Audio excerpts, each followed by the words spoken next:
नहीं नहीं कोई डाल देना किसी का नहीं हुआ। चलो ठीक है लो हाँ लगा दो। हाँ सर, क्या घटना हुई? देखिए, सबसे पहले मैं क्लियर करना चाहता हूँ कि अभी वर्तमान में मऊ में पूरी तरीके से शांति स्थापित है।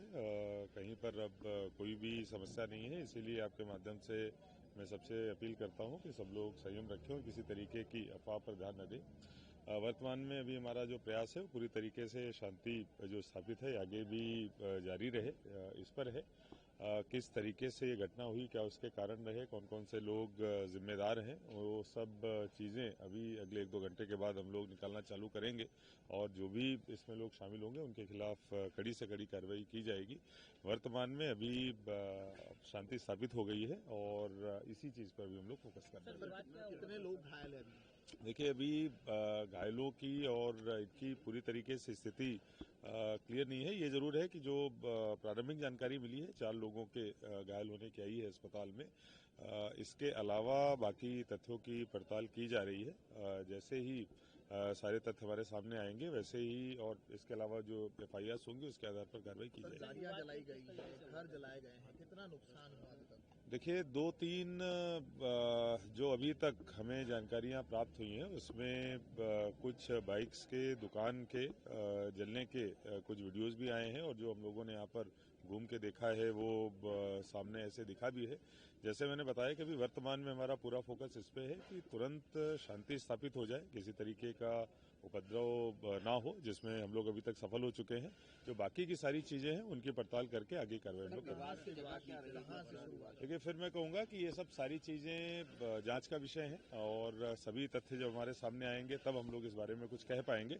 वर्तमान में अभी शांति स्थापित रहे, इस पर फोकस कर रहे हैं। अगले 2-3 घंटे में आपको बाकी की इतने सारे पत्थर। देखिए, फिर मैं कहूंगा कि अभी कुछ नहीं कहा जा सकता है। जो भी परिस्थितियां निर्मित हुई हैं, जिस तरीके से चीजें हुई हैं, वो सब पड़ताल के बाद पता चलेगा। अभी शांति स्थापित करने पे हम लोग ध्यान दे रहे हैं। जो लोग भी जिम्मेदार होंगे किसी को छोड़ा नहीं जाएगा, सब पे कार्रवाई की जाएगी।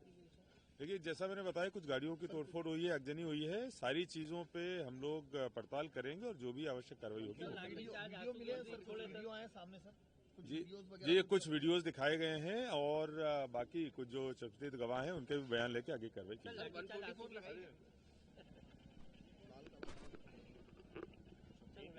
एक मिनट रुको सर, क्या घटना हुई? चलो सर, अब तक प्रारंभिक क्या कुछ जाना? यहाँ पे 2 पक्षों के बीच में तनाव हुआ है और कुछ आगजनी और कुछ पथराव की घटनाएं हुई हैं। अभी स्थिति पूरी तरह काबू में है, पूरी तरह शांति है यहाँ पे और मैं सभी को ये सख्त रूप से बताना चाहूँगा कि कोई भी किसी अफवाह पे ध्यान न दे और किसी भी तरह से कानून व्यवस्था को अपने हाथ में लेने का प्रयास न करे। घटना क्या थी? घटना यहाँ पे जो जुलूस निकला था मैच के संबंध में, उसमें जुलूस के दौरान कुछ उसमें तनाव की स्थिति उत्पन्न हुई। उसके बाद जो है इसमें कुछ पथराव और आगजनी की घटनाएं हुई हैं। सर, कितनी गाड़ियां जली है अब तक, कितना नुकसान हुआ है? इस पूरे का अंदाजा अभी लगाया जा रहा है और जो है इसमें जो वैधानिक कार्रवाइयां हैं वो पूरी करेंगे हम अभी और उसके अनुसार जिसमें जो लोग दोषी पाए जाएंगे उस पर भी हम कड़ी कार्रवाई करेंगे। किस तरफ से हुआ था सर और कितने इलाकों में हुआ है? 4-5 स्पॉट्स हैं जो शहर के मध्य में जहाँ पे ये पथराव की घटना हुई है। ये पूरा असर्टन किया जा रहा है अभी और जो है पूरा यहाँ पे दोनों तरफ से पथराव हुए हैं और इसमें अभी हम लोग आगे भी सब पूरे FIR करेंगे और जितने भी लोग इसमें जिम्मेदार हैं उन पर कार्रवाई भी करेंगे। कोई लोग घायल भी हुए सर? कितने लोग हुए? कुछ लोग इसमें घायल हुए हैं जो कि कुछ उसमें रेफर भी हुए हैं, वो अभी MIS में उपचार रहते हैं। सर, बताया जा रहा है कि कोई जिला बदर व्यक्ति था, 2 बार जिला बदर रिलीज कर चुकी है, उसका वीडियो भी सामने आ रहा है और वो कह रहा है खुले से कि मेरे को मतलब भी बना लो वीडियो, बताओ तो होगा नहीं, इसमें जितने भी वीडियोस हैं, जितने भी इसमें जिन लोगों की संलिप्तता है उनको जो है कड़ी उन पर कार्रवाई होगी और आगामी घंटों में जो है इसमें हम पूरी इसमें कार्रवाई संपादित कर लेंगे। जुलूस जो था ये मस्जिद के सामने पहुंचा था और आपत्तिजनक नारे लगाए थे। पूरी अभी चीजें अभी स्पष्ट कर रहे हैं हम अभी इसमें प्रारंभिक विवेचनाएं चल रही हैं और पूरा घटनाक्रम उसमें साफ हो जाएगा, उसके बाद हम आपको अवगत कराएंगे। पूरे मऊ में हमने जो है काफी फोर्स इसमें लग गया है, काफी अगल बगल के सभी थानों से और जो अपना रिजर्व फोर्स है वो भी आ चुका है और उसमें हमने पूरे जितने भी संवेदनशील इलाके हैं वहाँ पे हमने पेट्रोलिंग भी लगा दी है तो अभी पूरी तरह स्थिति काबू में है, शांतिपूर्ण है। आर्मी के जवानों को भी मोर्चा संभालना पड़ा, मैदान में आना पड़ा। उस संबंध में मेरे को जानकारी नहीं है, वो हम अलग से उसको पता करेंगे। डेथ हुई है? नहीं, ऐसा कुछ नहीं हुआ है। अभी कितने लोग चिन्हित किए गए, किसी का नाम आया सामने? नहीं, ये अभी विवेचना प्रारंभिक स्तर पे है और हम इसमें पूरी कार्रवाई कर लें फिर आपको अवगत कराएंगे। और सभी चीज़ों को देखा जा रहा है अभी। रुकना थी कोई एकदम से बोलना शुरू। अरे यार बहुत टाइम लगता है रुको, हो गया। चलिए मैम, क्या घटना हुई थी, थोड़ा सा विवरण दे दीजिए। इंडिया न्यूजीलैंड मैच के बाद कुछ जुलूस निकल रहे थे जिसमें कुछ लोगों ने मस्जिद के बाहर पटाखे चलाए, जिसके बाद दोनों पक्षों में विवाद की स्थिति उत्पन्न हुई और दोनों तरफ से पथराव हुआ। पुलिस बल जो है वो पूरी तरह यहाँ पे मौजूद है और लगातार पेट्रोलिंग भी कर रहा है। अभी यहाँ पे पूरी तरह से शांति बनी हुई है। कितने लोगों को भी चिन्हित किया गया है, क्या कुछ अभी जानकारी मिली है? अभी कुछ लोगों को चिन्हित किया हुआ है और उन पे पुलिस बहुत सख्त कार्रवाई भी कर रही है। पुलिस उनको अभी रात को ही उनको पकड़ेगी भी, और बाकी लोगों को भी आपके माध्यम से मैसेज भी देना चाहती है कि कोई भी किसी तरह की अफवाह में न विश्वास करे और ना ही कोई तरह की अफवाह फैलाए। कितने लोग घायल हुए हैं? अभी यहाँ पे 3 लोगों के घायल होने की सूचना मिली है, जो कि क्या कहते हैं, कैसे हुई थी मैम, थोड़ा सा बताइए, और कहाँ की शुरुआत हुई थी? जैसे मैंने बताया कि न्यूजीलैंड और इंडिया के मैच के विक्ट्री के बाद कुछ जुलूस निकल रहे थे, पटाखों के कारण विवाद हुआ है। धन्यवाद।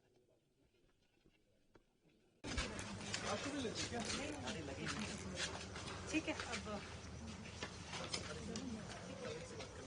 हाँ ठीक है, राजा भैया बंद कर लो। आपका नाम बताइए। मेरा नाम मोहम्मद जाबिर है। क्या घटना हुई थी और कब की घटना है? तरावी की नमाज चल रही थी, उसी बीच में जुलूस यहाँ से शोर शराबा करते हुए निकला और जब तक हम नमाज से फारिग होते, जब तक यहाँ शायद जुलूस का आखिरी हिस्सा बचा हुआ कुछ होगा, नमाज के लिए नमाज से फारिग होकर निकल ही रहे थे तो किसी ने बम अंदर की तरफ फेंका। सुतली बम था वो, और उससे पूरा धुआं उठा और पूरी सिचुएशन क्रिएट हो गई और सारे लोग पैनिक हो गए। इस तरह फिर वो बात बढ़ती चली गई। फिर क्या हुआ?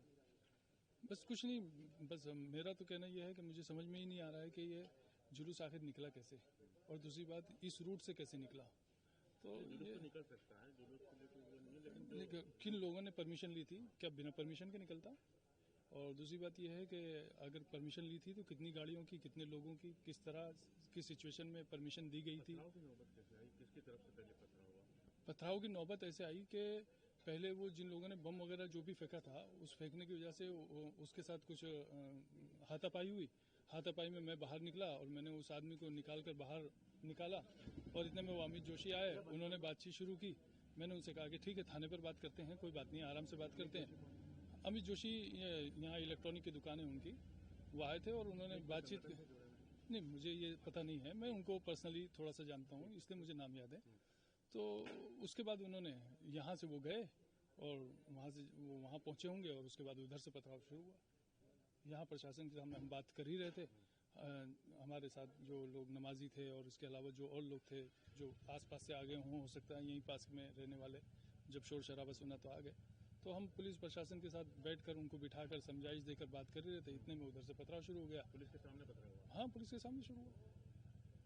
आप लोगों की तरफ से पथराव हुआ? वो तो फिर होना ही था, फिर क्यों नहीं होगा? शुरू ही उधर से हुआ है तो फिर पब्लिक तो पब्लिक है, जनता तो जनता होती है। कितने लोग घायल हुए? नहीं, ऐसा मेरे पास कोई डाटा नहीं है। अच्छा, अभी अधिकारी आए थे आपके पास, आपसे बातचीत भी हुई है, किस तरीके की बातचीत हुई? हाँ, अधिकारियों की अभी जो बात जिस तरह हुई है वो करने की कोशिश करेंगे। अधिकारियों ने क्या कहा है आपसे, किस तरह का आश्वासन दिया है? इसी तरह का आश्वासन दिया है कि आप सहयोग भी करें और हम भी अपना फर्ज जो निभा सकते हैं वो निभाएंगे, बेहतर तरीके से करेंगे और आने वाले दिनों के अंदर सिचुएशन बताएगी कि हम कितनी जल्दी काबू में ले सकते हैं सारे हालात को। आप अपने लोगों से किस प्रकार की अपील करना चाहेंगे? हम ये कहना चाहेंगे कि अफवाहों पर ध्यान न दें, जो नुकसान हुआ है उस नुकसान के हवाले से बराबर थाने पर जाकर अगर नामजद एफआईआर का मसला है तो नामजद कराएं और अज्ञात लोगों के खिलाफ है तो अज्ञात लोगों के खिलाफ करवाएं, लेकिन जिसका जो नुकसान हुआ है वो थाने पहुंचकर पुलिस प्रशासन के सामने अपनी दुख पीड़ा को रखे। आपका पूरा नाम बता दीजिए। मेरा नाम मोहम्मद जाबिर है, मैं जामा मस्जिद में इमाम हूँ। रवि आर्य आए हमारे वकील साहब लेके और एफआईआर दर्ज करा। वो आ गए एडिशनल एसपी साहब आ गए। घायल काफी लोग घायल हैं, देर से खून निकल रहा है। किसी के कंधे में तलवार मार दी, किसी के सिर दी, तो पत्थर ऐसे ऐसे बड़े बड़े पत्थर तो देखे दीदी हमने आओ तो पूरा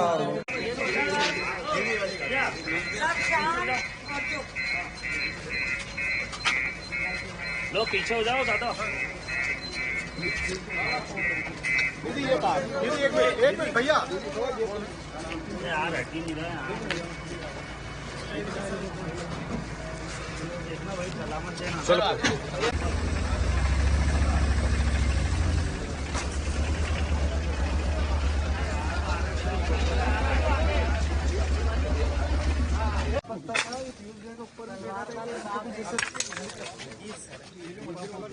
अच्छा बड़ा एक साल होता तो समझ में आए।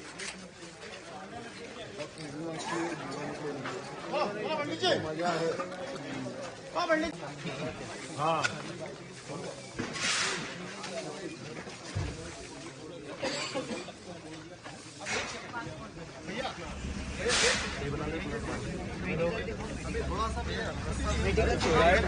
आजा यार बेटा मेडिकल यही है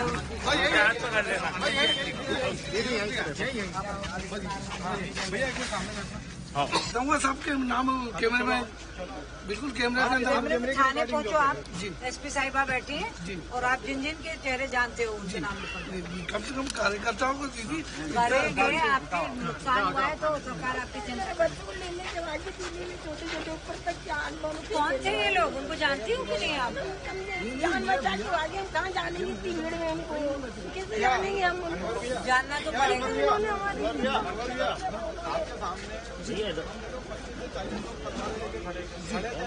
मैं तो दीदी मैं मेरे बच्चों को वो लोग खड़े देखेंगे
पीछे